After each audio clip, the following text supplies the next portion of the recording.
अस्सलाम वालेकुम dear students. उम्मीद है आप सब खैरियत से होंगे। आज हमने क्लास 10 मैथमेटिक्स उसका यूनिट नंबर 3 स्टार्ट करना है और इसके हम एक्सरसाइज 3.3 सॉल्व करेंगे। आज के लेक्चर में हमने जो देखना है वो टॉपिक हमारे पास मैट्रिक्स से रिलेटेड है। ये एक न्यू टॉपिक है, ये आप लोगों ने नहीं पढ़ा होगा और इसके बारे में पहले आप लोग कुछ नहीं जानते। इसको हम फर्स्ट टाइम पढ़ेंगे। तो ये पहले ओल्ड बुक जो हमारी थी उसमें ये 9 क्लास का चैप्टर नंबर 1 था, लेकिन अब उन्होंने उसको 9 से क्लास 10 में शिफ्ट कर दिया है और उस 10 क्लास का उन्होंने चैप्टर नंबर 3 बना दिया है। तो मतलब इम्पोर्टेंट और मेन कंसेप्ट इसमें हैं जो आपके फर्स्ट ईयर में भी यूज़ होंगे 11 क्लास में। तो उसमें हम सबसे पहले क्या करेंगे, कुछ चीज़ें हमें जानना ज़रूरी हैं। इसका इंट्रोडक्शन, क्योंकि मैट्रिक्स है तो इससे रिलेटेड हम कुछ चीज़ें पहले देखेंगे, फिर उसके बाद हम अपनी एक्सरसाइज को सॉल्व करेंगे। सबसे पहले हम यहाँ पे मैट्रिक्स की डेफिनेशन देखते हैं। मैट्रिक्स होता क्या है? ये हमारे पास एक रेक्टेंगुलर अरे है, या अरेंजमेंट है, रेक्टेंगुलर शेप की अरेंजमेंट है रियल नंबर की, जिसको हम स्क्वायर ब्रैकेट में राइट करते हैं। The number inside the matrix are called entries of the matrix या फिर एलिमेंट्स। इस तरह हम सेट लिखते हैं, इस तरह हम मैट्रिक्स को भी लिखते हैं, लेकिन सेट में आप लोगों को याद होगा कि आप ये वाली ब्रैकेट यूज़ करते थे, लेकिन मैट्रिक्स में क्या करेंगे, हम स्क्वायर ब्रैकेट यूज़ करेंगे इस तरह से। और इसमें हम रेक्टेंगल में नंबर लिखते हैं, जैसे यहाँ पे 2 लिख दिया, यहाँ पे 4, यहाँ पे 1, इधर 0 लिख दिया, इधर 5 लिख दिया, इधर 7। तो इस तरह से ये मैंने इसको क्लोज कर दिया।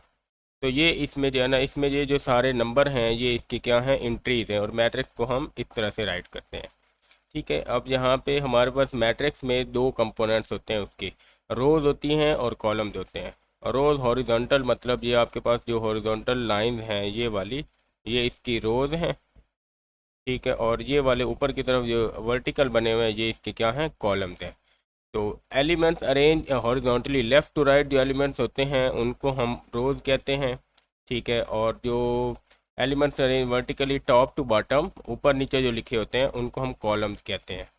तो ये डिनोटेड बाय एम, रोज को हम एम से राइट करते हैं और इसको एन से राइट करते हैं।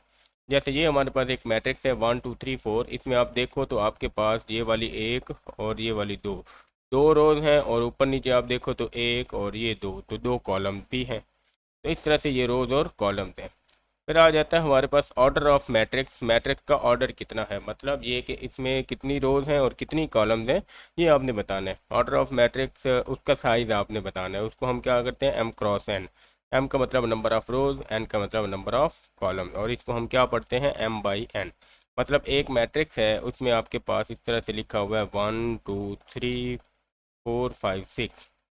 अब इसमें आपके पास जो रोज हैं आप वो देखें, वो इसमें 2 हैं, और इसमें जो कॉलम्स हैं वो आप देखो तो वो आपके पास कितने हैं, ये एक, ये दो और ये तीन, तीन कॉलम्स हैं। तो इसका जो ऑर्डर होगा वो आप क्या लिखोगे, वो आप लिखोगे 2/3। तो इसका 2/3 हम ऑर्डर राइट करेंगे इस तरह से। तो इस ये हमारे पास ऑर्डर ऑफ मैट्रिक्स। उसके बाद एक और कंसेप्ट हमने पढ़ना है इक्वल मैट्रिक्स का, कि दो मैट्रिक्स इक्वल कब होते हैं। ठीक है, A two matrix A and B are set to be equal, उसको हम ए इक्वल टू बी लिखते हैं अगर उनके पास दो उसकी कंडीशन है। इक्वल मैट्रिक्स की दो कंडीशन है कि उनका ऑर्डर सेम होना चाहिए। ऑर्डर सेम का मतलब उसमें नंबर ऑफ रोज और नंबर ऑफ कॉलम बराबर होने चाहिए, और जो इक्वल करस्पॉन्डिंग एलिमेंट्स हैं वो क्या होने चाहिए, करस्पॉन्डिंग एलिमेंट्स भी इक्वल होने चाहिए। इसका क्या मतलब है कि आपके पास इस तरह से अगर लिखा हुआ ना ABCD ऐसे करके, और दूसरा यहाँ पे लिखा हुआ है 1 2 3 4, ये दो इक्वल मैट्रिक्स हैं। आप देखें तो इसमें ए के साथ जो है ना 1 आ जाएगा, बी के साथ 2 आ जाएगा, सी के साथ 3 और डी के साथ 4। तो इस चीज़ को हम बोलते हैं क्रॉसपॉन्डिंग। मतलब एक साइड पे जिस पोजीशन पे एक एलिमेंट मौजूद है उसी पोजीशन पे जो दूसरा एलिमेंट होगा वो उसकी वैल्यू हो जाएगी। तो इस चीज़ को हम बोलते हैं क्रॉसपॉन्डिंग इंट्रीज, और वो यहाँ पे इनकी क्या है, आइडेंटिकल, यानी कि वो सेम होनी चाहिए। उनको हम इक्वल करके इस तरह से इक्वल मैट्रिक्स बना सकते हैं। इक्वल मैट्रिक्स की एग्जांपल क्या करेंगे आप एक 1 × 2 + 3 कर दें, और आगे आगे आप उसको 2 + 3 को सॉल्व करके 1 3 राइट कर दें। ठीक है, तो इस तरह से आप कोई भी मैट्रिक्स बना सकते हैं इक्वल। बाकी इक्वल मैट्रिक्स को हम अपनी एक्सरसाइज में भी देखेंगे। और अब हम एक्सरसाइज स्टार्ट करते हैं। सबसे पहला हमारा 3.1 एक्सरसाइज का क्वेश्चन नंबर 1 है। वो कहता है कि right the number of rose and number of columns in each matrix. Matrix हमारे इस साइड पे लिखे हुए हैं, ए है। इसमें आपने अब इन क्वेश्चन में आपने ये नोटिस नहीं करना कि हमारे एलिमेंट्स कौन से लिखे हुए हैं। जैसे यहाँ पे 0 0 0 करके लिखा हुआ है, तो ये आपने इग्नोर करना है। आपने जस्ट यहाँ पे नंबर ऑफ़ रोज और नंबर ऑफ़ कॉलम राइट करने हैं। तो ए सेट है तो आप लिखो नंबर ऑफ़ रोज इन ए, वो आपके पास कितनी है? तो इसमें 2 रोज हैं, एक ये वाली और एक ये, तो आप यहाँ पे 2 लिख दो। और फिर आप क्या लिखोगे? नंबर ऑफ़ कॉलम इन ए। तो ये आ जाएगा हमारे पास ये, और इस तरह से, तो ये भी आ गया 2। ठीक है, तो हम इस तरह से क्या करेंगे, 2 2 बाई 2 हम लिख लेंगे कि नंबर ऑफ़ रोज इतनी है और नंबर ऑफ़ कॉलम ये है। फिर इसके बाद मैट्रिक्स बी है, इसमें आप देखो तो इसमें आपके पास रोज नंबर ऑफ़ रोज आपने बतानी है, नंबर ऑफ़ रोज इसमें आप देखो तो इसमें ये एक रो है। ठीक है, ये क्योंकि हॉरिजॉन्टली लिखा हुआ है, ये दूसरी रो और ये 7 वाली तीसरी, तो इसमें 3 रोज हैं। और इसमें जो नंबर ऑफ़ कॉलम्स हैं वो हमारे पास सिर्फ एक ही, नीचे की तरफ एक ही वर्टिकली लिखा हुआ है, तो एक कॉलम है। तो ये हमारे पास आ गया इसका आंसर। इसके बाद सी में आप देखो तो इसमें एक ही रो है, लेकिन कॉलम कितने हैं वो आप देखो, 3 नीचे की तरफ बने हुए हैं ना, नीचे आप एलिमेंट दूसरे राइट कर सकते हैं। तो इसमें आपके पास नंबर ऑफ़ जो रोज़ हैं वो आ जाएंगी 1, और नंबर ऑफ़ जो कॉलम्स हैं वो आपके पास आ जाएंगे 3। इसके बाद हम चौथे क्वेश्चन को देखते हैं। तो इसमें आप देखो तो एक रो, दूसरी रो और तीसरी रो, तो ये आपके पास नंबर ऑफ़ जो रोज़ हैं वो आ जाएंगी 3, और नंबर ऑफ़ कॉलम जो हैं ये आपके पास कितने आ जाएंगे, ये भी आप देखो तो ऊपर नीचे की तरफ लिखे हुए हैं, तो ये भी 3 है, तो नंबर ऑफ़ कॉलम भी 3 आ जाएंगे। ठीक है, इसी तरह से हम ई वाला भी लिखेंगे। इसमें हमारे पास एक रो और ये दूसरी रो, 2 रोज हैं, एक कॉलम, दूसरा कॉलम और तीसरा कॉलम, तो 3 कॉलम है ये। अब यहाँ पे लिखो नंबर ऑफ़ रोज, ये 2 आ जाएंगी, और नंबर ऑफ़ कॉलम जो हैं ये आ जाएंगे 3। तो बस इतना इतना सा काम करना था हमने, नंबर ऑफ़ रोज और नंबर ऑफ़ कॉलम बताने हैं इस पूरे क्वेश्चन 1 में। तो बहुत ही ईजीली और हमने आसानी से बता लिया। बस आपको ये याद रखना है कि लेफ़्ट राइट जो लिखा होता है वो रोज होती हैं, और टॉप टू बॉटम जो लिखे होते हैं वो कॉलम्स होते हैं। अब इसमें आपने क्या करना है, आप इसमें ऑर्डर ऑफ ईच मैट्रिक्स लिखोगे, तो इस मैट्रिक्स का अब आपने ऑर्डर लिखना है। यहाँ पे आप यहाँ क्या करो, आप यहाँ पे नंबर ऑफ़ रोज लिखो। ठीक है, आपके पास नंबर ऑफ़ रोज इसमें कितनी है, एक रो और ये 2 रो। ठीक है, नंबर ऑफ़ रोज आ जाएंगी 2। उसके बाद नंबर ऑफ़ कॉलम्स लिखेंगे। कॉलम्स आपके पास सिर्फ एक है, ऊपर नीचे की तरफ लिखा हुआ है, तो इसको हम क्या करेंगे, इसको हम राइट कर लेंगे 1।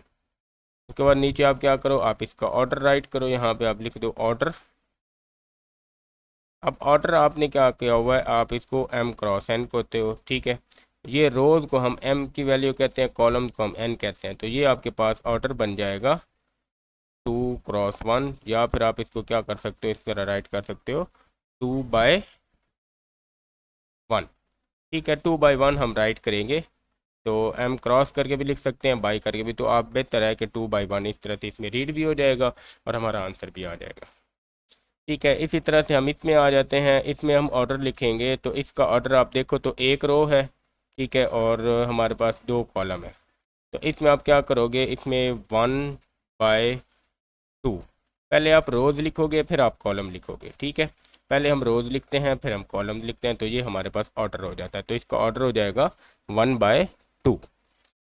अच्छा, इसके बाद हम लोग आ जाते हैं सी में। इसका हम ऑर्डर लिखेंगे, तो इसका ऑर्डर में एक और बात आप यहाँ पे देखें तो रोज़ को ना हम इस तरह से जो है ना R1 R2 R3 करके रिप्रेजेंट करते हैं, तो ये हमारे पास है R1 और ये आ जाती है R2, मतलब 2 रोज़ हैं, तो आप यहाँ पे 2 लिख दो।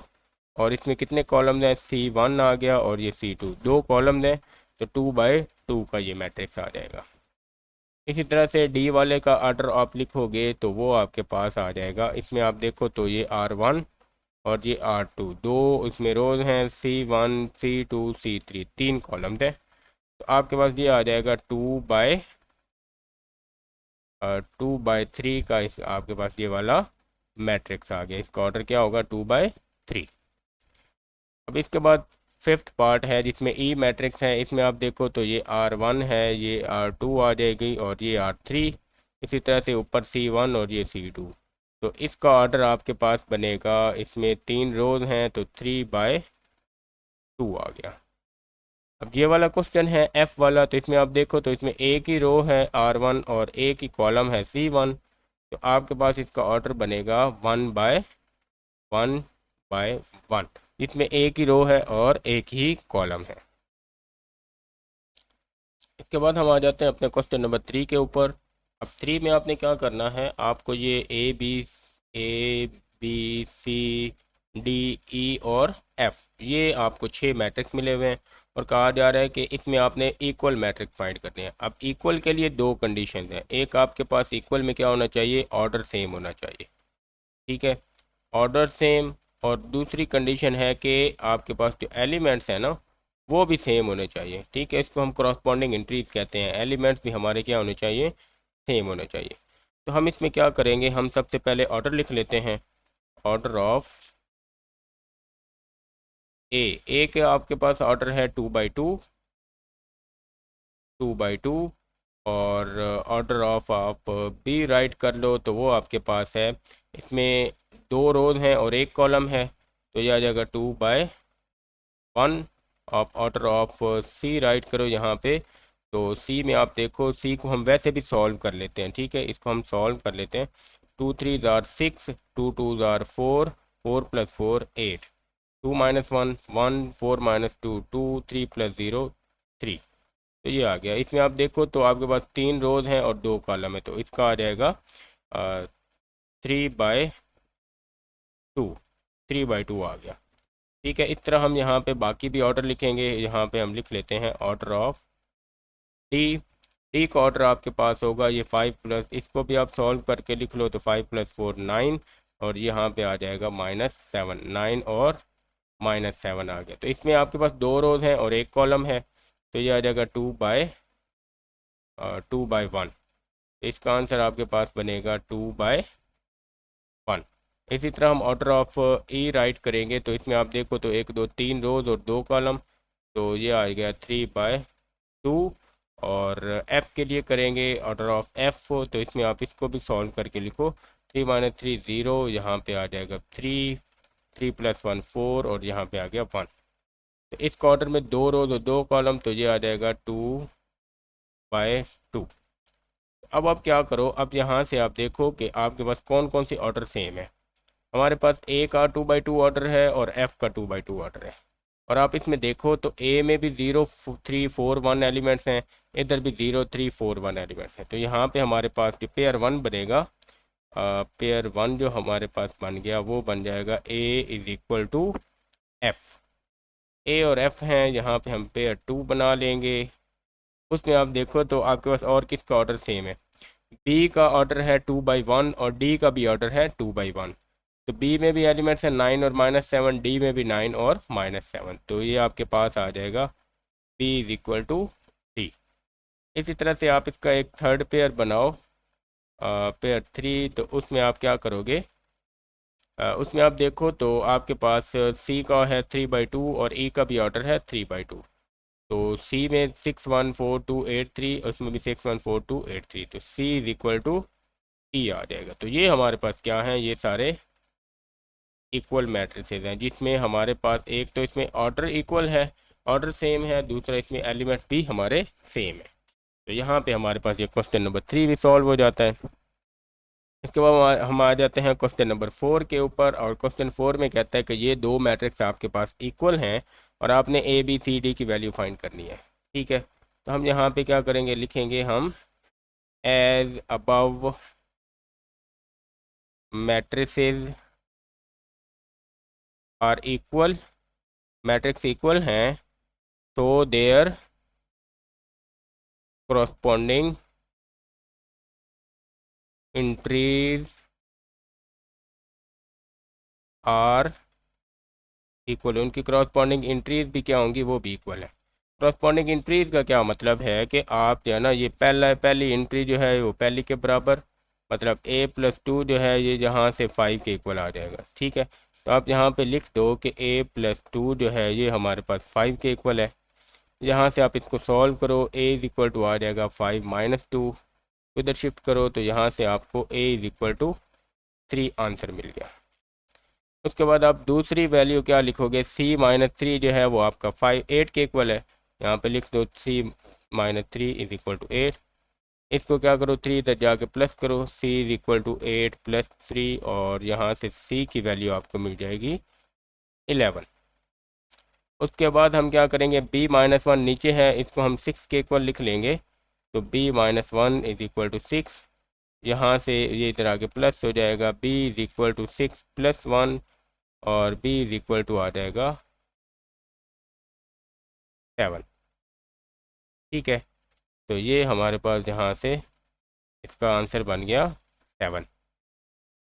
अब लास्ट में d+4 को 4 के इक्वल रख देंगे हम, तो यहाँ से ये हमारे पास बनेगा d+4 इज इक्वल टू 4, और इसको आप इधर शिफ्ट कर दो तो d इज इक्वल टू आ गया 4 - 4, तो d की वैल्यू आ जाएगी 0।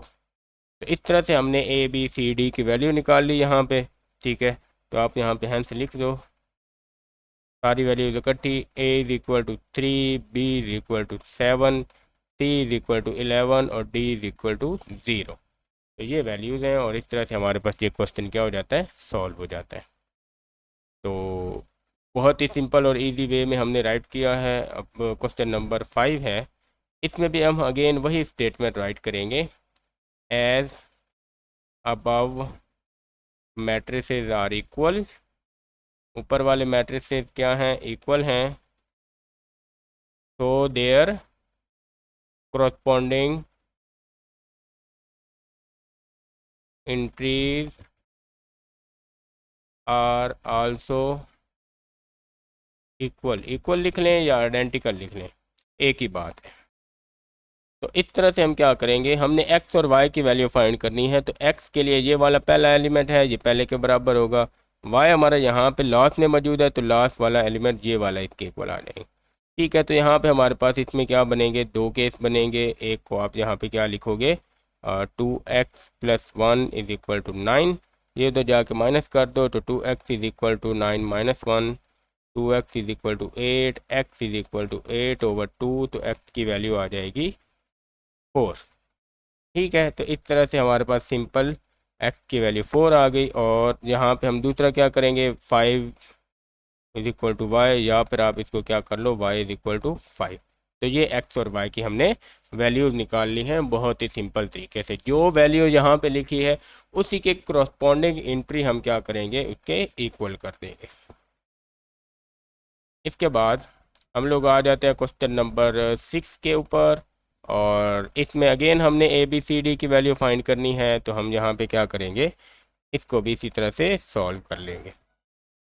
लेकिन यहाँ पे आप लोग जब देखेंगे तो आपको इसमें थोड़ा सा कन्फ्यूजन होगी, तो हम इसको क्या कर लेते हैं, पहले हम वही लिख लेते हैं, as above matrices are equal. तो आप वही सेंटेंस दोबारा लिखोगे, तो there corresponding entries are equal, तो वो भी इक्वल हो जाएंगे। ठीक है, तो आप इस तरह से वही सेंटेंस अगेन लिख दोगे। तो अगर करस्पॉन्डिंग एंट्रीज इक्वल हैं तो ये किस तरह से एंट्रीज बन जाएंगी हमारे पास, a + b is equal to 10, ये पहली बन गई। अब ये तो सॉल्व होती नहीं है, तो हम इसको जो है ना ऐसे ही रहने देते हैं। ठीक है, हम इसके बाद जो है ना इसके आगे सॉल्व कर लेते हैं। यहाँ पे आप देखो तो ये आपके पास दूसरी क्या आ जाएगी, 2d - 1 इज इक्वल टू, ये दूसरा नंबर है 5। तो यहाँ से आप क्या करो, 2d इज इक्वल टू 5 + 1, और ये 2d इज इक्वल टू 6 आ जाएगा, और d इज इक्वल टू आपके पास 6/2, यहाँ से d की वैल्यू मिल जाएगी 3। तो हमने यहाँ से d की वैल्यू निकाल ली। इसके बाद हम इसको सॉल्व करेंगे, 3b + 2 इज इक्वल टू, ये 11 आ गया। आप 11 जाके माइनस कर दो, तो ये आ गया 3b इज इक्वल टू 11 - 2।